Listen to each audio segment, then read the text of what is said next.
Hello, everyone. Welcome to the cooking class. Today, I will teach you the method of Chinese sweet and sour tenderloin. It's sweet, sour, and very delicious. Let's learn together. Prepare for 100 grams of pork tenderloin.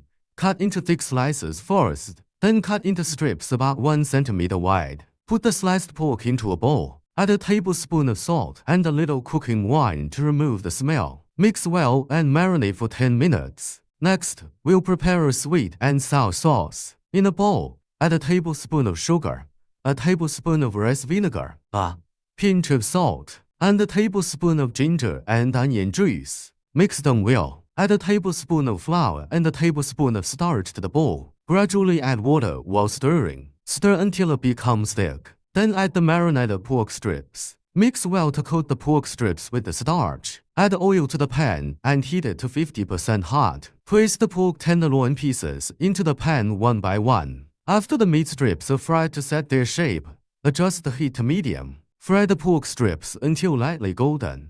Remove them and drain excess oil. Heat the oil in the pan to 60 to 70% heat. Add the fried pork strips back and fry again. Fry until the pork is golden brown. Then remove all the pork and place it on a plate.